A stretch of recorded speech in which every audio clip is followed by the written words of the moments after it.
So, hi, my name is Wendy Alexander, and I'm the principal coach at Happy Career Hub, where I help midlife people and mid-careerists transition into the kinds of careers they want, not the ones that they've been trained to settle for, but the ones that they really want, the ones I call their career 2.0.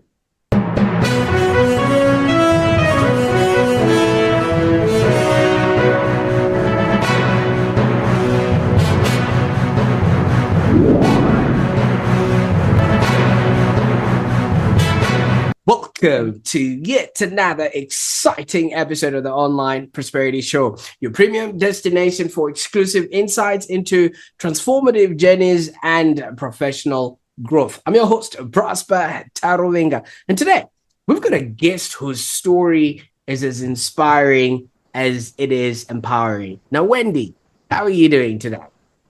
I'm doing fine. How are you? Great to be here. I'm loving life, but you know what? You see, we're both in Melbourne, right? And as you know what they say about Melbourne, we can't talk about the weather, we can't talk about anything else because we might end up lying. So we might as well just jump into this conversation today, right? That's right. Now, for those that are watching, thank you so much for tuning in to the Online Prosperity Show. But I want to ask you a question.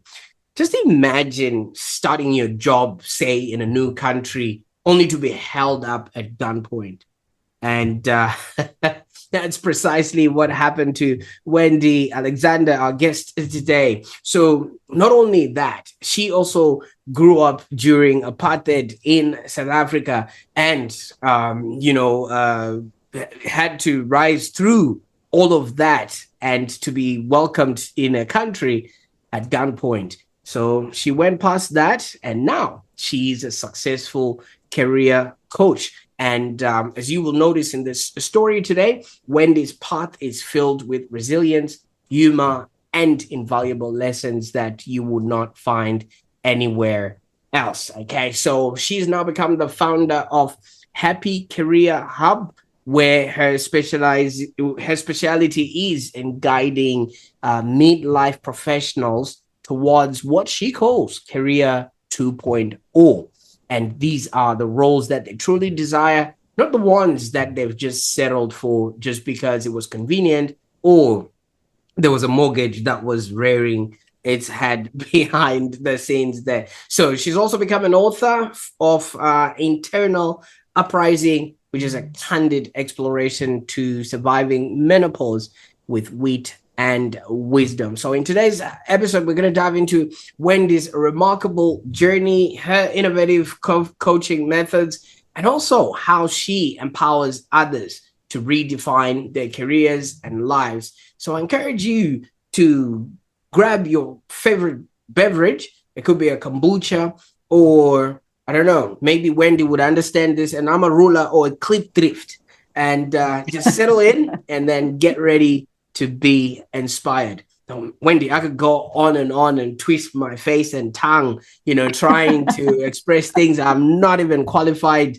to talk about. Tell us about, your journey, from apartheid South Africa to maybe the first time you entered Australia. So, yes, obviously born and raised in Cape Town in South Africa. And I think as a young child, you don't realize as a young child the environment you're actually growing up in, because for me, that was all about playing with the friends, playing hopscotch, whatever games we were playing. But I had my first reality into life in South Africa, particularly the segregation, when I was about 6, turning 7. So we'd gone to the beach as a family with some family friends, and we didn't realize that the beach we went onto was a whites-only beach. And so, we were building sandcastles, we were playing, the kids were playing, and then all of a sudden, I saw these trousers, navy blue trousers, and these black shoes. And then I looked, as I sort of cast my eyes upwards, I realized that it was 2 police officers. And we were promptly told that we had to leave the beach. And I remember looking around because I'm like, why do we have to leave the beach? And then my dad was like gathering us up. The friends of the family were gathering the kids up and saying, we need to go now. And only as we were driving off the beach, I saw the sign. And the sign said, whites only. And that was my entry into apartheid and what that meant in South Africa. So I remember, asking, I was always a curious kid. I drove my parents crazy with my whys, always wanted to know why things were happening and what was going on.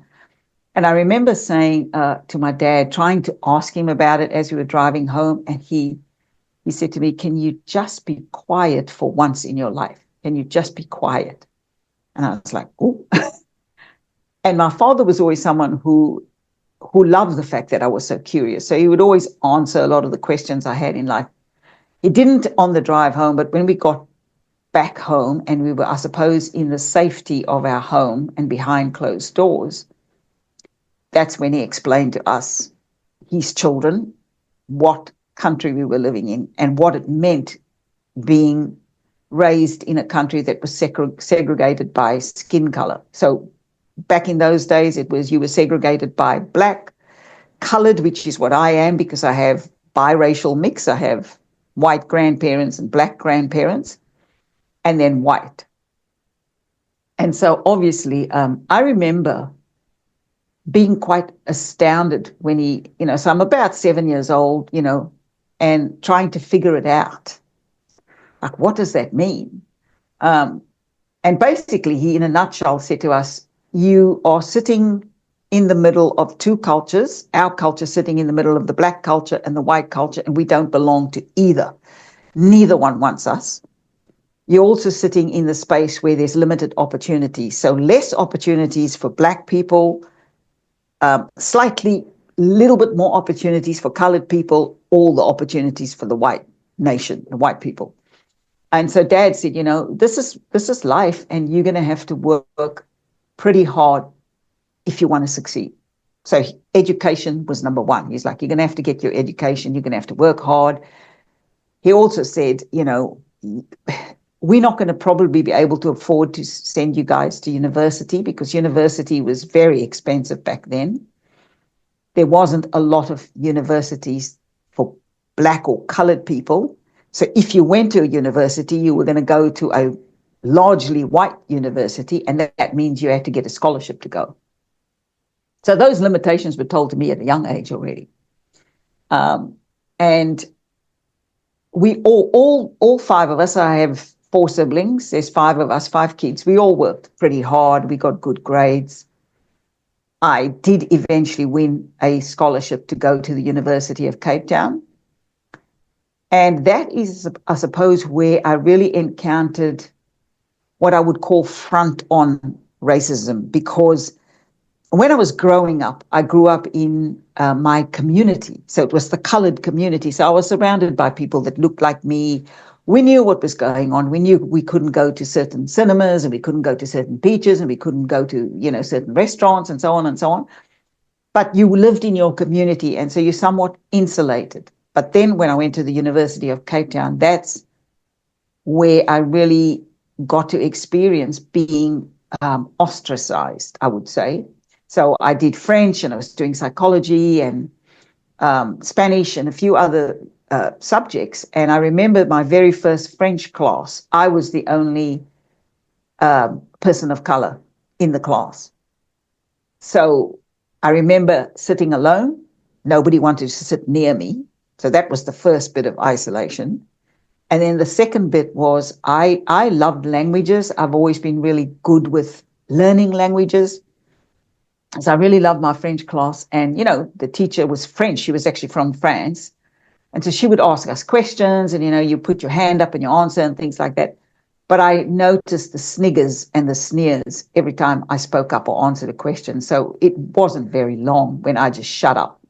I was like, you know what? I'm not putting myself through this, So all of these different things, I suppose, defined me in many ways. So resilience started at a very young age for me, because we were told that we basically had to be resilient if you were going to survive the country, if you were going to survive the environment, and if you were going to have opportunities, right, that you might want to have a stab at. So, and my parents, I suppose, my parents were also very resilient. They were quite active in the community, in the neighborhood that we lived, and our house was like an open house. People came to our house to play games. They came to our house to get fed. My parents were always supporting and helping people. So I learned also from a young age about giving and being a part of the community in a way that was a contribution, not just being there to take things, but being there to also contribute. And I finished my first year at university, and then finally we got the nod to migrate to Australia. And so we'd been trying. So here again, an example of resilience was we'd been trying. My dad had been trying to migrate to Australia from the time I was about 12 or 13. We finally got the nod about 2 months shy of my 21st birthday.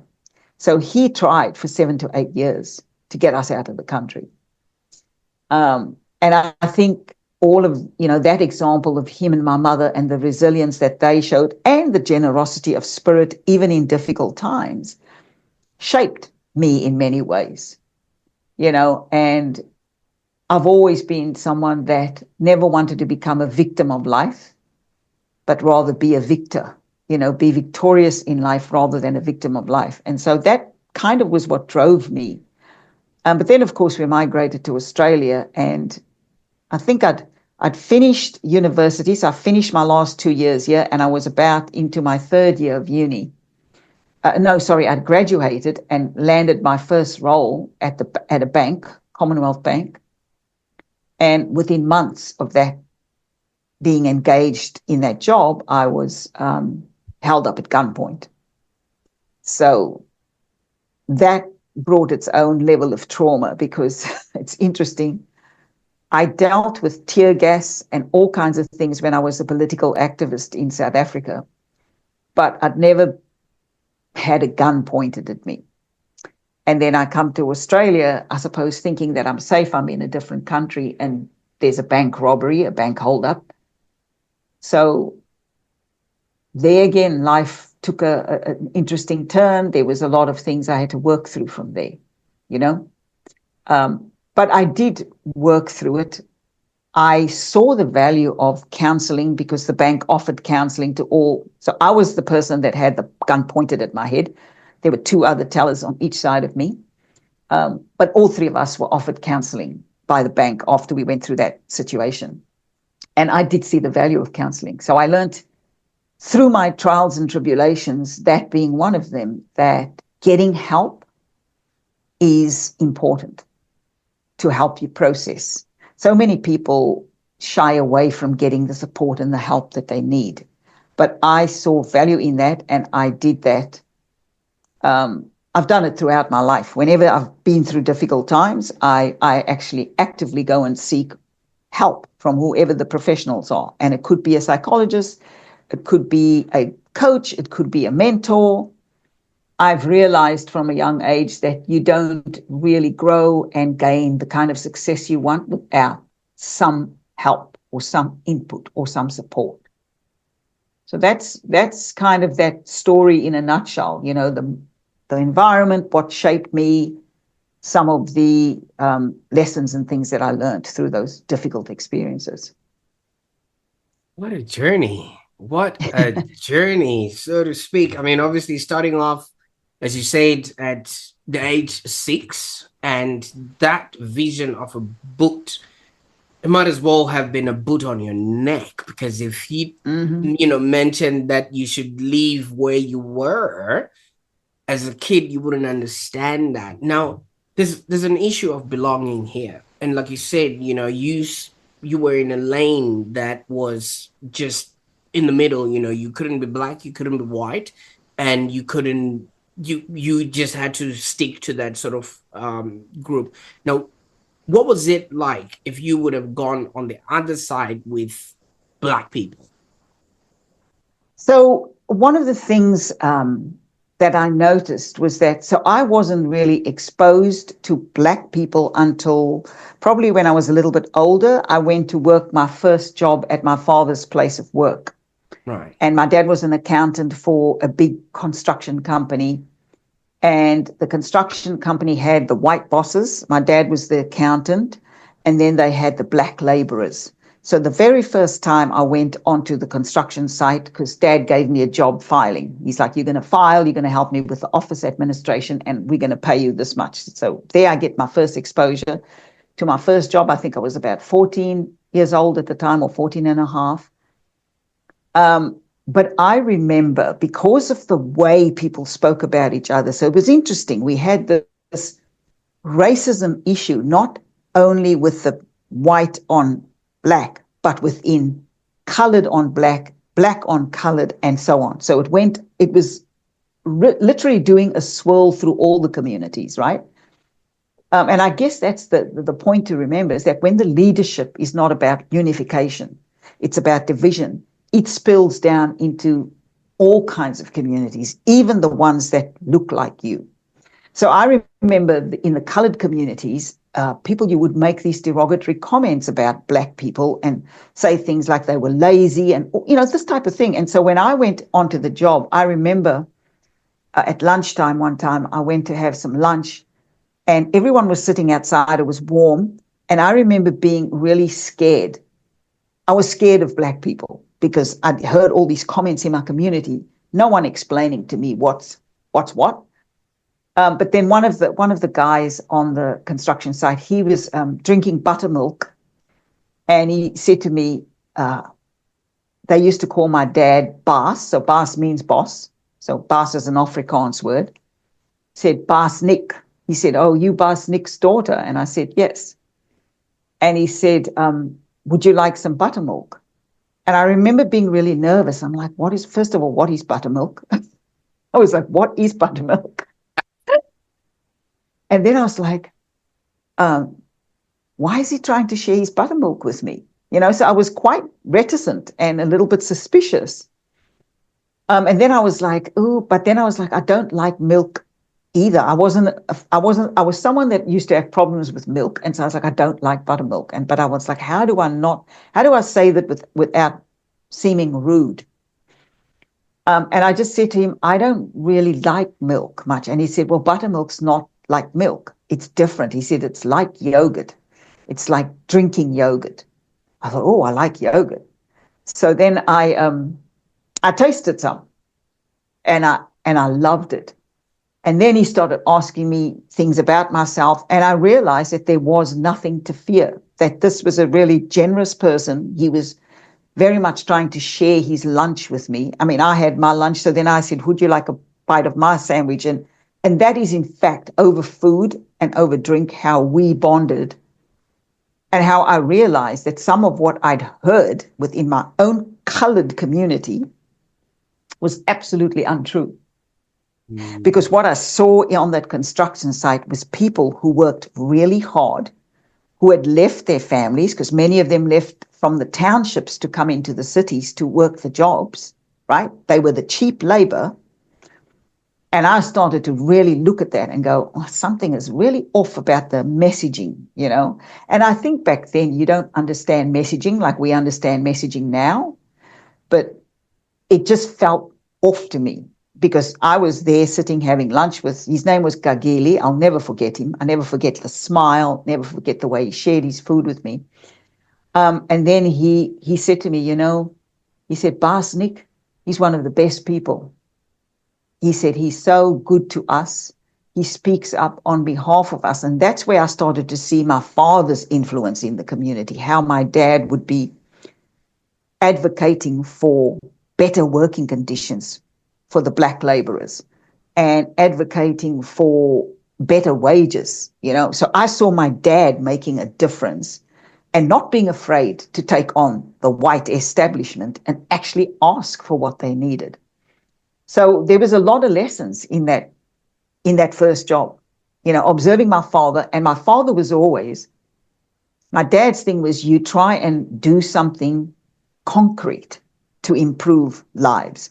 Whereas I, at the time too, so contrast to learning this, I was becoming politically active. So at school, I was protesting and all of that, but there's a violent element to that, right? And so I was sort of moving with some of the violent activities that were going on. We're protesting, we were throwing stones at the police and, whatever, right? I was a rebel and I was angry and I was writing a lot of dark and angry poetry about what I was seeing around me. But I was also started to observe my father, and I started to see that my father took the opposite. He was a peaceful advocator for better conditions for people. And he was very much about education. So my father used to go into the townships and teach maths and English, to the black population. And I was like, I think Dad's doing it better than I. And eventually I moved away from that activism, violent activism, because we lost too many people. People were dying in that activism. People were being arrested. They were jailed. And in the end, I think I'm paraphrasing, but Gandhi was the one who said, what good does it do if you're fighting for freedom when people are dying in the course? Like, who are you going to liberate in the end if your people are just dying? And it's not exactly the words, but it's something along those lines. And those kinds of things started to impact me.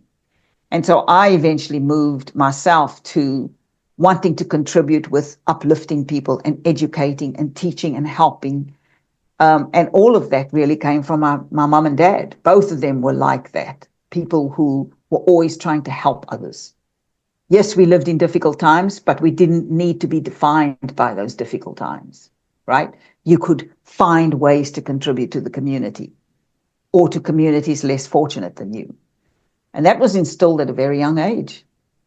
Absolutely. And I quite like that. And thank you so much for shedding that light.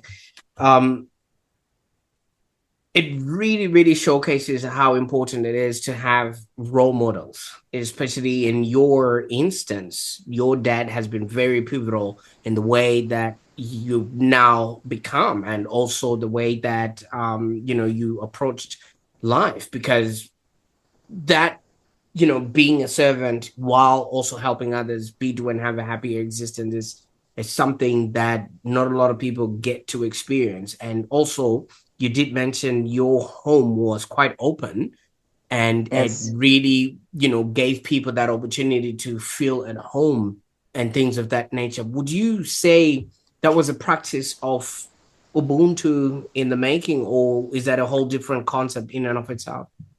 I'd say so. I'd absolutely say that. Yes, it was, it was interesting because what I see sometimes is people, even now in this day and age, people tend to be so self-focused. And what happens when you're self-focused is your problems exacerbate. If you have a difficult life and you become really self-focused and really obsessed with yourself and how am I going to get better and how do I get mine? How do I get my slice of the pie? Then it's like that negative energy just swirls around you. But if you take what you've got and you look at it and go, look, yeah, it's difficult times, but how do we rise? How do we create that concept of Ubuntu around it, where we trying to uplift the community? All of us are going through difficult times on varying degrees, but how do we uplift the community? How do we create that spirit of community? How do we keep that going so that people can have, because what you want to do in life is always bring hope. You never want to say there's no opportunity or there's no way to improve. There's always a way to improve. And many of it starts with us, right? If I'm uplifting myself, eventually that's going to spread out to the next two people closest to me, and then to the next two people closest to them, and so on and so on and so on.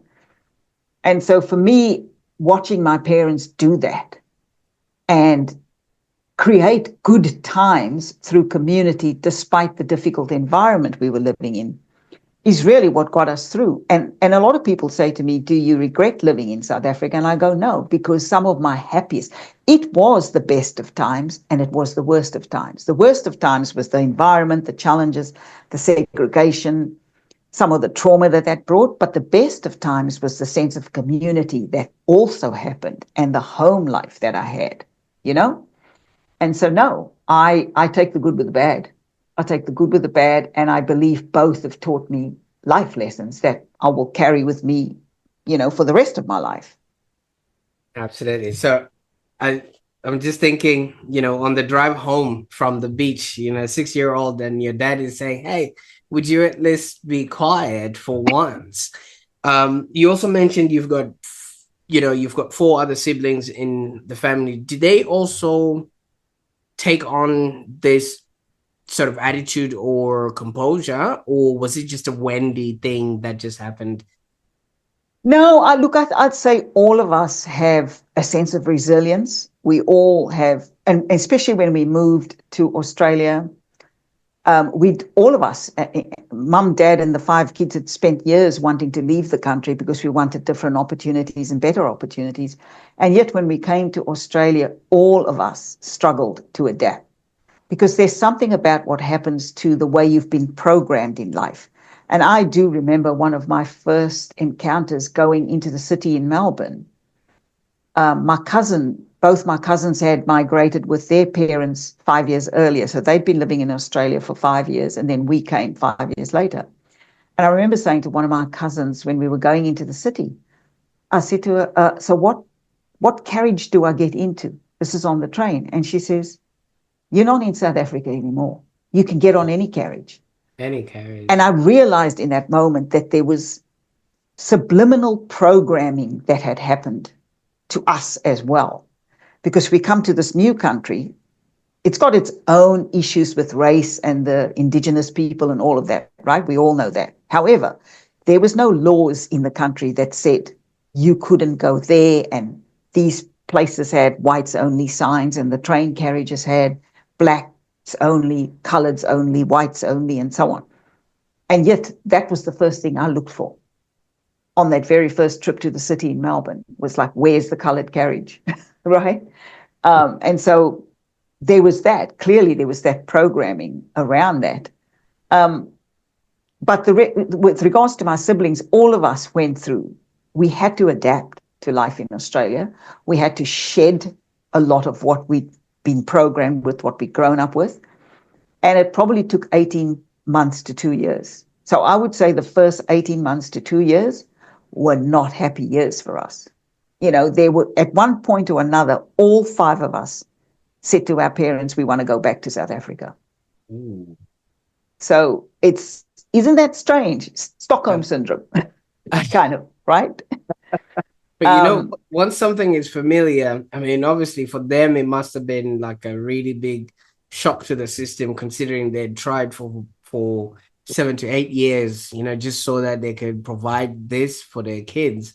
But yeah, obviously you guys soldiered on, and I can only imagine what the conversations would have been, and you had each other. So I think that's yes, something we did. that should be remarked upon. But you did mention, as soon as you at least, could now order your own drink without questioning your existence, Yes, you can yes, buy your own ticket, they put a gun to your head, as if that was yeah. not enough what you had gone through in life. Was that something that was that on the news or something like that? Because that would have been So apparently it did make, because there'd been a series of robberies in the area, right. and many banks were held up within a very short space of time. So ours was one of the banks, and it did make the news. It's interesting. Only a few years ago, I actually got a letter from the person who had held me up. So he was eventually caught and arrested. There was 3 of them. They were caught and arrested probably a year later, I'd say. They went on a real bank robbing scheme for months, eventually caught by the police and jailed. And he had served a prison time of 20-something years. And then the police officer that had interviewed us after we were held up and all of that always kept the details and stayed in touch and sent a letter.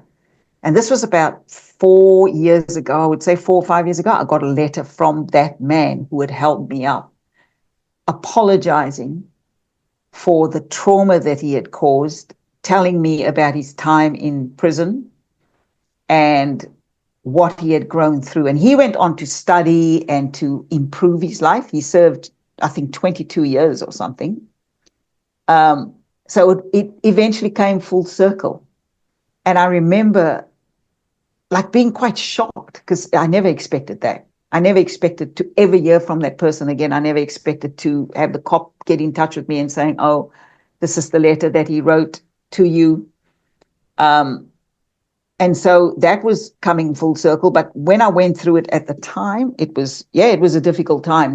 I had nightmares for a long time because, you know, you're looking down the barrel of a shotgun.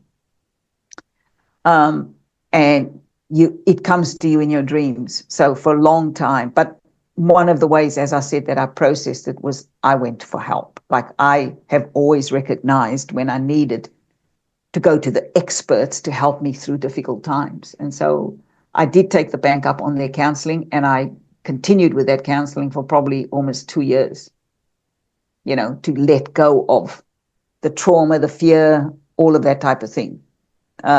And now I can speak about it without it triggering me in any way, shape, or form. And I suppose even more so because there was a redemption arc. I mean, every story has sometimes, well, not every story, but most stories, we like it to have a redemption arc. And there was a redemption with him realizing what he'd done and the impact of what he'd done, you know? So interesting. Did you forgive him? Absolutely, yeah. Yeah, you know, people, I've learned, make stupid mistakes when they're young. And sometimes people also do stupid things out of desperation. I never really knew what his motives were. He certainly didn't share that with me. But in this day and age, I'm not so quick to just write people off, right? Because there's always some level of motivation that drives people.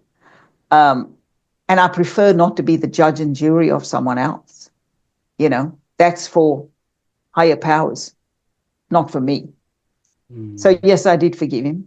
And it also, like, I don't think there was any trauma left anymore because I processed a lot of it. But it actually, I remember thinking, well, this is nice. This is a human being who has gone on a journey, who was imprisoned, and who has learned something. He learned enough to want to go back to the victims and say, I'm sorry. Not a lot of people do that. What I like about this is it opens up the option for second chances. But before we get there, so you continued with work and then you decided to transition from that corporate career to then founding Happy Career Hub. First of all, what was the motivation that got you to make this significant change? So, well, Happy Career Hub actually started out of another point. I call it one of the rock bottom points of my life, because not long after that situation with the bank robbery, I was in a relationship. I met someone and we were in a relationship for almost 10 years. I'd say the first 5 were good. The last 4, so it was about 9 years we were together, 9.5. The last 4.5 became quite tempestuous. There was domestic violence in that relationship, so he started to raise his hands, a lot of anger. There was a lot of issues there. And then I found out I was pregnant. And the relationship ended when I was 4 months pregnant because he'd had an affair. I found out. He acted as though I'd had an affair. So this was the strange workings of his mind back then, and became violent. And I almost lost the baby. And so obviously I left the relationship. We had at that stage bought a home together. I had worked about 2 or 3 jobs to fund that home. We were both making good money, bought the home together, had been in the home for about 5 years, I think. And the relationship ended. And he walked away so that I had to put the house on the market. It sold at a loss. So there was a big debt hanging over me. And then I'm starting life over with the baby in my belly and massive debt from the loss of the sale on the house. So then I remember, like, thinking, how am I going to start life with this kid? Like, where do I start? I'm about to go on maternity leave. My income's going to slow down. But then an opportunity came while I was on maternity leave. I think my baby was 4 months old when I got a phone call from one of my, this guy wasn't actually my boss, but I worked for the company. He ran a different program to the one I was working on. But his big project got into trouble. And I was doing project management at the time when I went on maternity leave.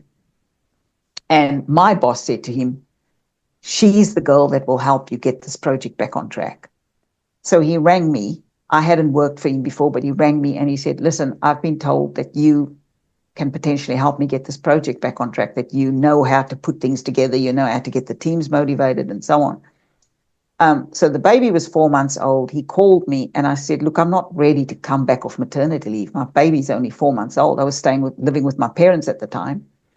But then I thought about it and I thought, hang on a minute, there's an opportunity here.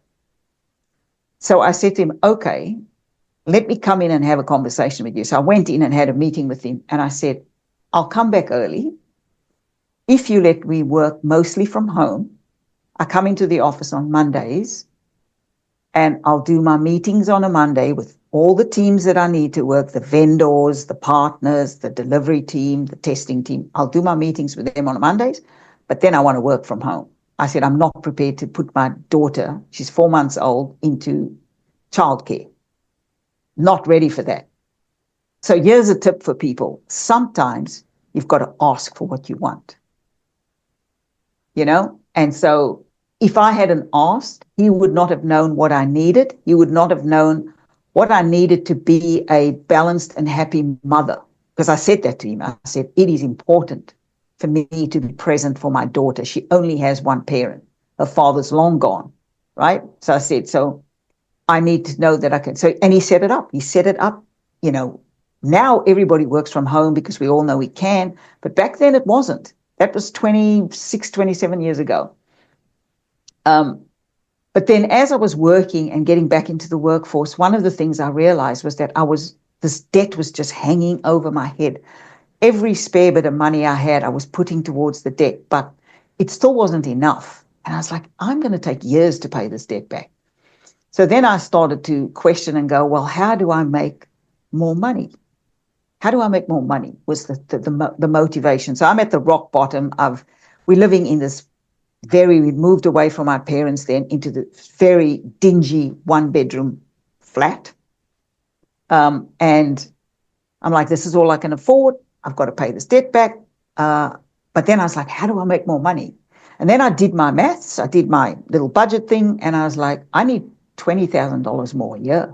I'm like, no one's going to give that to me. But then I was like, but maybe someone will.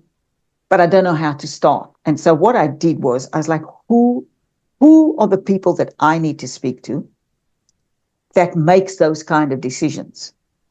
And I realized, well, it's the recruiters and the hiring people. Recruiters and hiring people in every company eventually recruit you or eventually give you an opportunity. And so all the hiring people in the company I was working for, the HR department, I started having coffees with them. I reached out to recruiters, started picking their brains. I've always been a good writer. I wrote through, apartheid. I always wrote my way through difficult times. So then I started playing around with my resume, and then I started testing the market and sending out all the tips the recruiters were giving me. I was practicing. I was using those tips. I was rejigging my resume. And then I started to test my resume out in the market, landed an opportunity. I didn't get that job. I interviewed for it, didn't get the offer. I was quite devastated because I'm like, wow, I'm having a go at this and it's not working. But I went back to that interviewer and I said, can you give me feedback? How can I improve? Was the question I had to the interviewer. And fortunately, it was a really nice lady and she gave me feedback. Here's where you could have improved on your answers. in some cases you waffled too long, you spoke too long, you could have been more concise, all of this type of thing. So then I was like, okay, I'm going to practice. So I would practice. I'd talk to myself in the mirror. I ran interview questions with myself. I spoke to the baby bouncing in the bouncer-net. I'm like, here's the question. I'm just going to tell it to you, baby. You know, and then, 5 weeks after that, another opportunity landed in my lap. And I got the interview and I got the job. And the job increased my income by $50,000. The exact money that you wanted. No, my first sum was 20,000, 20 to 25. So it doubled. And I was so astounded. I was like, what just happened? But I was like, obviously this little system I've worked, my resume, the way I wrote it, my cover letters, the way I wrote it, and the tips the interviewer had given me and the way I practiced worked. And parallel to that, the people in my life, my family, friends, colleagues, who knew that I had hit rock bottom, that I'd lost everything, lost the house, lost everything, had debt, lived in this dingy little flat with this baby. They knew my rock bottom and they saw me catapult in the space of 8 to 9 months. They started to come for help. That's where the business actually started. So it started very much as a side gig, helping other people do what I'd done for myself. And I worked in corporate for 23 more years with my side gig business. I probably coached people 4 or 5 hours a week, maybe. So it was very much a side business. But then came that dreaded midlife, menopause. And that was the catalyst. That was the catalyst for me to leave corporate and do my business full time. Because I did have a very difficult time of it. Like, not every woman goes through a difficult menopause, but many women do. And I was one of the many women who did. And the stress of corporate, I was in, at that stage, I'd grown so much in my career. I was in a high-powered job. I was earning a lot of money. But the stress that comes with that, when you're running $100, $200 million projects, there's huge stress that comes with that, right? The responsibility is enormous. You're responsible for a lot of money. You're responsible for huge teams, and you're responsible for deadlines. So menopause and that stress did not go together very well. You survived the boot on your neck at the beach. You survived gunpoint, but menopause, nah. I always say, that's what I always say. I laugh when I think about it. I'm like, of all the things to kick my butt, it was menopause. Fantastic. This is fantastic. But a lot of professionals obviously find themselves stuck in these roles, which maybe they're not passionate about. I mean, like you have explained, there was this rearing mortgage that was behind you. And if that was somebody else, they would have just gone in and continued to work because that was what they're supposed to do. And especially these days where we've got cars on top of that, phones on top of that, afterpay on top of that, it just really cripples people. And by the time they have a bit of a break, school kicks in for the kids, they have a whole nother thing to look into and things like that. One of the things that you mentioned is people just don't ask. People don't ask for the conditions they want. They might not ask for the pay raise they want or whatever it is that would make their life a happier existence. What are maybe some of the common barriers that you see, that people come across as well? Because fish don't see the water that they swim in. No. And so one of the things I see in the career space is that people assume that they're not going to get an opportunity. So often people come to me, and when we start working together, they don't see that there's opportunity within the company they're already working at. They just assume that the boss is going to say no to them, that if sometimes they could move sideways into a different department where the growth is quicker. They discard that. They discard that. They don't even consider moving sideways for, say, 6 months and then moving upwards up the corporate ladder. So that's one thing. The other is that they don't ask. They just assume that they're not going to have a shot at getting that promotion that they want. And my thing is, never assume.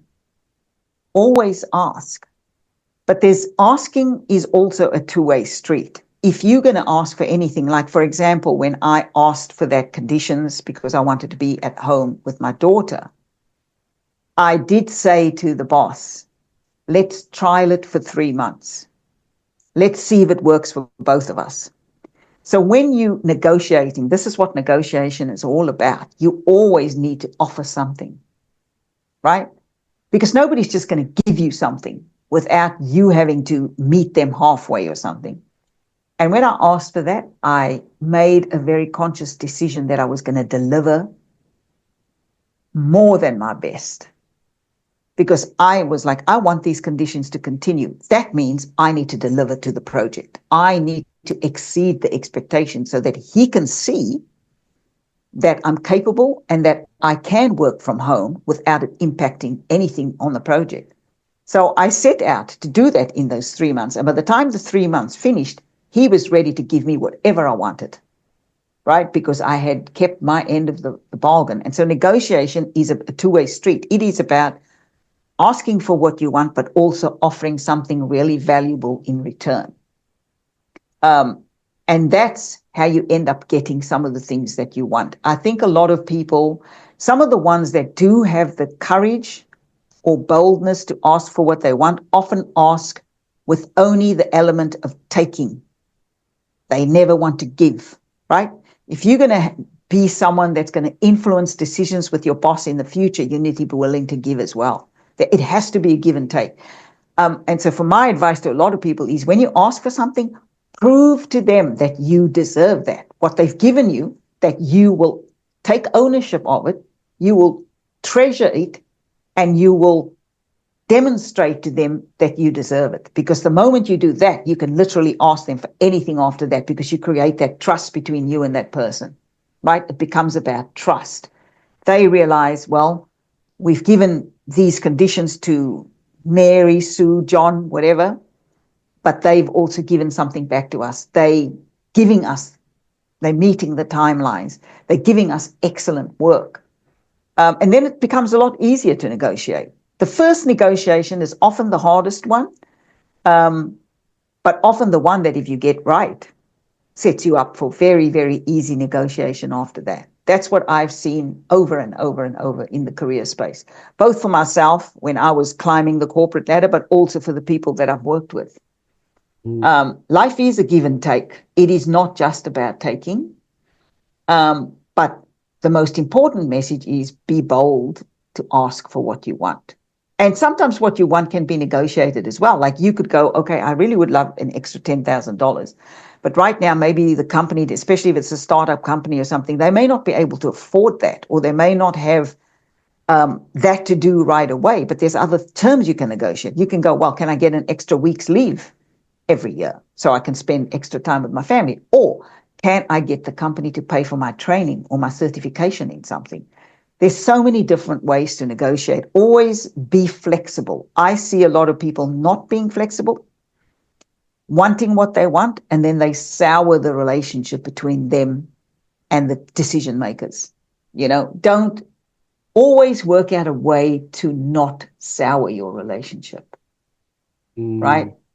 Keep that relationship going, because even later on in life, like a lot of my opportunities came later. Like I would be at this particular company, I'd be working there. Other people would move on and leave. They'd get this amazing project, big money, whatever, would call me and say, hey, when does your contract end? And I'd go, in 3 months' time. And they go, this project is kicking off then. Are you interested?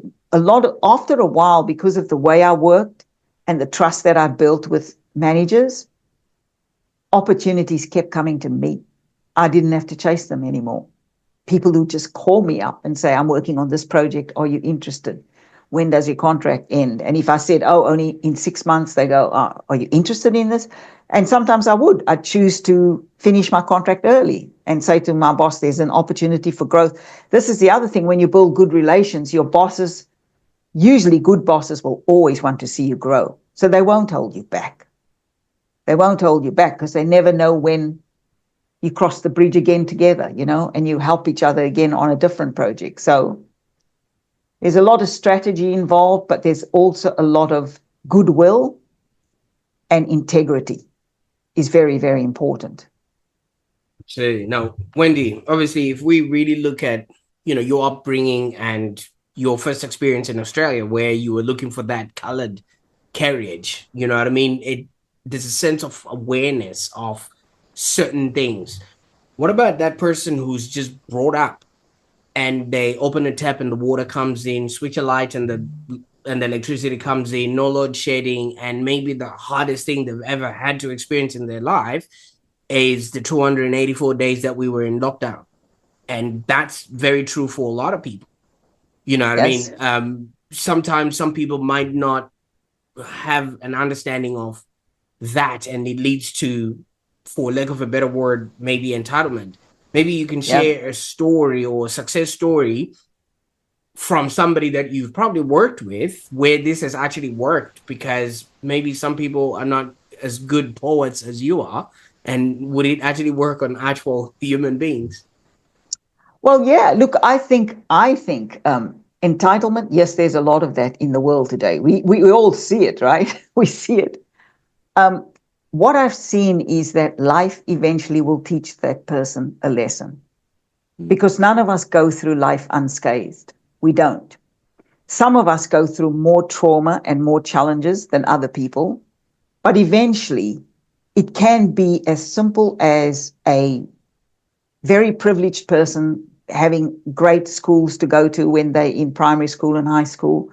They don't know anything about the word no because they've been getting yeses all their life. You should see my kids, Wendy.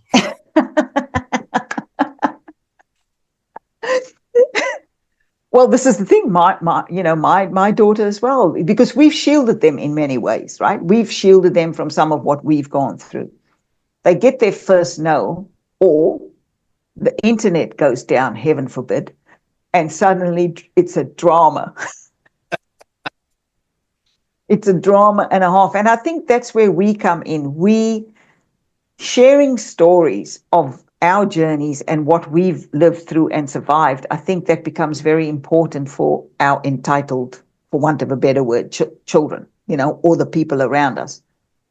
And I always say, don't worry. Life is eventually going to take care of that person, because eventually someone's going to say no to them.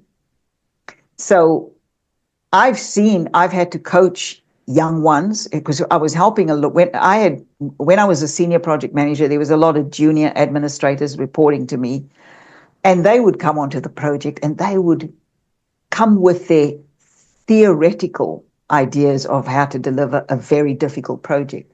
Why? Because they just graduated uni, they'd been taught this theory.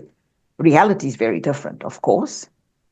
And they would fall apart at the seams. As soon as the project starts going pear-shaped, they are falling apart at the seams. So often I had to go through that journey of educating them and saying, this is what happens on a major project. This is $100-200 million project. It is not going to go smooth sailing. We are going to have to navigate a whole bunch of systems, a bunch of applications. We're going to have to get more resources. We're going to have to ask for extensions. This is the nature of the beast. And here's how we get through it. So, teaching them, bringing them onto like often when you go through implementation, we would be implementing through the night, because that's the only time you can take the system down to implement, right? So we'd be implementing. I would make my juniors come onto the night implementation with me. You need to go through not sleeping through a project, right? It's like, we're going to give you the hard education of how it's really done. I will say we only had to do that once or twice with some of these young ones, and they learned. And I said, it is okay. One of the things I did teach them was that it is okay to make a mistake, because a lot of people are afraid to fail. They're afraid to make a mistake. They're afraid to fail. I blame they go, oh, that, Wendy. And I'm like, no, you let's fail, because this is another lesson I learned, was fail and fail fast. I think it was Tony Robbins who said it. I love a lot of Tony's work. And he said, fail and fail fast. Get it out of the way, because failure is going to teach you some valuable lessons. Failure is going to teach the entitled ones that life doesn't always go your way, that you're not always going to get a yes, that you're not always going to succeed, that sometimes you're going to be working on something and it is going to tank and you have to survive that. What is it within you that's going to help you survive it? And I think it's better if people learn from other people's mistakes, but I've never actually seen that work well in life. I see people learn much better when they make the mistake, you know? And so I think it's important for us to be the ones that pass on that knowledge. Those of us who've come through resilience, who've had to be resilient to survive all kinds of things. That's where the storytelling comes in, the sharing of stories, the passing down of stories. I mean, back in the day when there weren't scribes and notebooks, how did stories get passed down? Through our ancestors, through stories. And so I still see story as a very valuable part of life and a way to keep sharing the lessons, the difficult lessons in life, you know? And now, as you say, you can do it on TikTok, man. You can do a quick little snapshot and give a quick lesson and teach someone something, you know? We have to speak in the language of the person that we're trying to influence, right? So when I'm working with midlife women, I speak in the language of their stresses and their challenges, because I've been there myself. And that makes you more relatable, and often people will learn that lessons from you, whether they want to or not, right? Because information penetrates at some level. Oh, absolutely. And I really appreciate that. And if you're watching this right now, have you ever been stuck in your career or maybe considered a major change? I want you to share your experiences in the comments below so that we can see what you've been through and what you actually did to rectify that. Now, Wendy, for those that are watching right now and maybe they're eager to learn a little bit more about what it is that you do and how you can possibly help them or learn more about your services, what's the best way that they can reach out? So LinkedIn, my handle on LinkedIn is Wendy A. Alexander. So I couldn't get Wendy Alexander, so I had to put my initial in the middle there. So 2 A's, Wendy A. Alexander is LinkedIn. And I do a lot of, I post daily there. I put videos up daily, and it's all tips and tricks on how to grow in your career, how to ace interviews, anything around the career space. And then I have happycareerhub.com is my website. And there's a few free resources there and a few reasonably priced little bundles where people can start.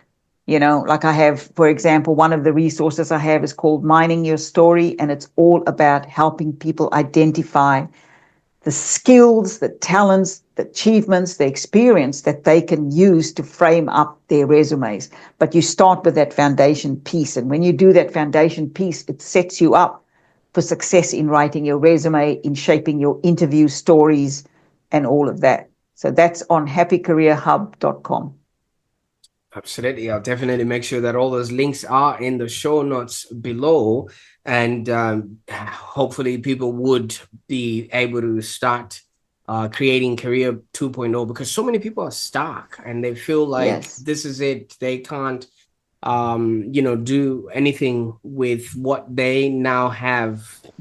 For those that are maybe considering maybe a major career shift later on in life, is there any practical steps that you can maybe recommend? Because it might just get a little bit too overwhelming for so many people to even know where to begin, and they will just obviously be like a deer in headlights and just not do anything. But what can somebody start doing? So I think one of the most important steps to start doing, especially if you're considering it for maybe later down the track, you want to maybe stay in your current job for a few more years or a year more, I would say networking is the most important step, because you can start to build your network long before you need it, right? And LinkedIn is now available to all of us to build networks. Back in my day, I had to go to meetups. I had to actually physically show up in a room hand my business card out to people and meet people that way, build my career networks and my professional networks. These days, you can do it in your pajamas from your computer. Go to LinkedIn. And so I say to people, start to build your network on LinkedIn and formulate and nurture those relationships with the people you start to build connections with, because all the best jobs I've found, and I alluded to that with when I shared about how people used to pass jobs on to me, all the highest paying, prime, juiciest roles live in your networks. They never get advertised. There are many, many fabulous roles that happen through networking. So companies never take it to the market. They will ring up someone. I have people ringing me up and say, hey, I'm hiring for this type of person. Do you have that type of person in your network, right? So networking is one of the most practical, and it's also one of the easiest things to do right now, because all you do is go to LinkedIn. You can potentially go to say, okay, I might be interested in working in Microsoft in 2 years' time. So you go to Microsoft's page, you click on the people button in Microsoft. It's going to give you every person who works there. And so what I encourage people to do, what I've done in the past, is I then scroll through and I see, okay, who's in project management? Who's got a really big role in project management? That's one of the first people I'm going to connect with. Now, here's another tip. Don't just hit connect. That person does not know you, so they're not likely to accept your connection. One of the ways, this is a tip, it's an easy tip. You go into the person's profile, have a read of some of the things, see if you can establish some common ground. And common ground can be anything. It can be they like traveling and you like traveling. It could be you worked at the same company once upon a time. 5 years ago, they worked at the company and now you work at that company. It could be they belong to, a project management body. You also belong to that. I don't care what the commonality is, but find the commonality. And that's how you reach out to them. So what you do is you go to their profile where it says connect within the profile, not under the profile, but within the profile. You click on that connect button, because that is then going to take you to an opportunity to write a personal message. And then you write a message. And the message could be, hi, John, I see you love traveling. I do too. What's your favorite country? The person is more likely to accept your connection because you've established a commonality. If you just hit connect, they're going to go, who is this Wendy Alexander person? I don't even know this person, But if you say, I've read through your profile and I see that you really like traveling, or I see you speak 5 languages. Wow, which languages do you speak? I like languages, but I can only speak English, or I can only speak Afrikaans, or whatever, whatever your language is. Find a commonality, because people accept your connections a lot quicker that way, and that's how you build it. It's all about etiquette, really, isn't it? About etiquette in connecting with people in business. And I've seen that work wonders for people. And then I have worked with people who have resisted LinkedIn, but I've said to them, trust me, just trust me. I know you don't want to do it, but trust me. So then we do it. And then they start getting these opportunities. People reach out to them and they go, oh, this person on LinkedIn reached out to me and they said they have this opportunity. I want to know if I was interested. I said, see, didn't I tell you to trust me? So, even if you don't like doing that type of thing, networking is really, really important. But now it's something that even introverts can do, because you don't have to talk to someone face to face. You can do it via these online platforms now. You don't have to show up to a meetup like I had to and hand over my business card and talk to 10 or 15 people in the room. But it works. It's networking still works, and the best jobs still exist within networking.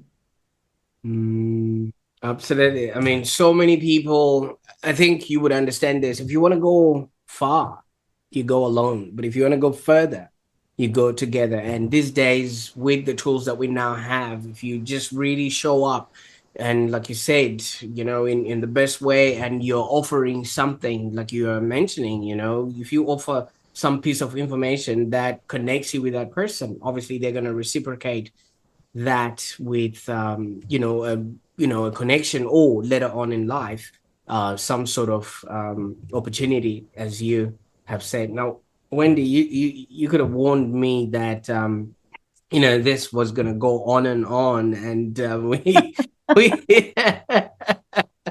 I'm just looking at time, and I'm just grateful we're not in the time where we would be running out of tape, because this would have been a whole VHS, That's right? right. But just reflecting on what you mentioned, you introduced us to a young 6-year-old Wendy, who was by the beach, and on the drive home, you kept asking questions, and dad couldn't answer you those questions. If we could switch the tables around a little bit, and you had a 6-year-old behind you that still was Wendy, but you're the person driving, what would you have wanted to hear at that time? I think for me, the longer dad took to answer the question, the more confused I got. And so I did learn that. And I think kids are amazing. I love working with kids. I love children. Um, and I think the curiosity needs to be satisfied. You may not be able to give them the full answer in that moment, but even if you give them a short answer and say, I will explain more to you later, that's one way you're going to probably settle that child down, right? Because I know I pestered my dad and I know I annoyed him, but it was because I didn't get an answer. And when curious minds want to know, curious minds want to know. And I actually think that curiosity is a great way to learn more and more about life and about people. Stay curious is one of my mantras. You know, I'm never going to know everything. There is always more to learn. And so I definitely don't try to shut down voices of children.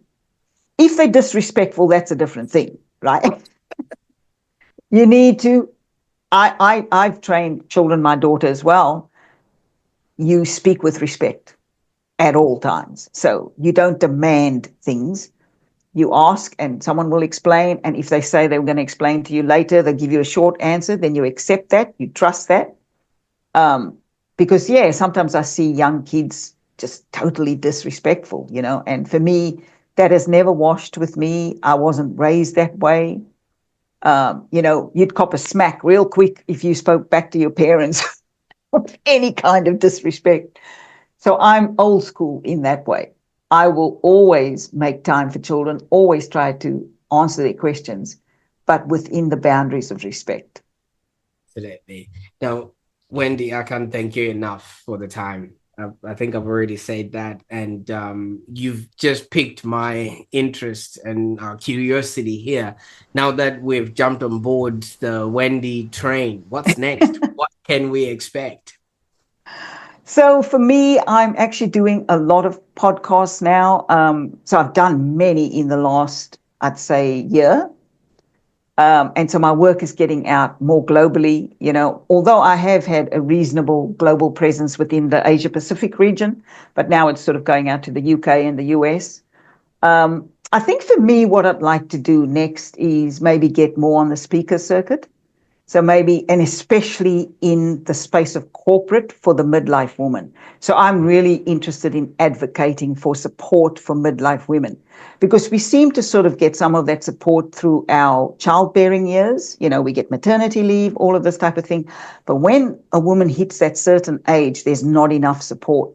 And my partner, who also hires in corporate, he was saying that he's lost a lot of midlife women because the stress has become too much. The body's going through too much change. And so a lot of really highly qualified women are leaving the workforce at that age. And I don't want to see that happen. So for me, what's next is that advocacy around that support for midlife women. Absolutely. Well, thank you so much for the journey. First of all, the one that you took, and the one that you took us through today, and the one you're now embarking on. I know a lot of people are going to benefit from that, because once that woman is set and everything is A-okay, it trickles down. And I think Yes. you are, in your own little way, making the world a better place. So Thank you so much for the work you're Oh, doing. thank you. It's been wonderful to be here. It's been great chatting with you. I appreciate that. And yeah, for those that are watching, thank you also. I'm going to be looking at the comments and as to what you've been saying along the way. Now, if you notice, Wendy's journey just really reminds us that it's never too late, first of all, to pursue the career and the life that you desire. And then second of all, it's just you gotta ask. Just ask. I like Ask. that. It's so simple, but yet profound. So if today's discussion resonated with you, I want you to consider maybe sharing this episode with, first of all, a woman that's going through midlife crisis. Maybe that could be something that we could start off with, or somebody who is finding it difficult to get back into the job market or stand out in the job market, or somebody that's just not happy with their current job. All right, that could be somebody that Wendy can actually work with and help. And if somebody has brought you here, thank them, give them a hug, and don't forget to subscribe to the Online Prosperity Show for more inspiring content. So I encourage you to stay tuned for the next episode, where we're going to be exploring ideas on how to lead a happier and more fulfilling life. Until next time, keep asking and stay curious. Bye for now.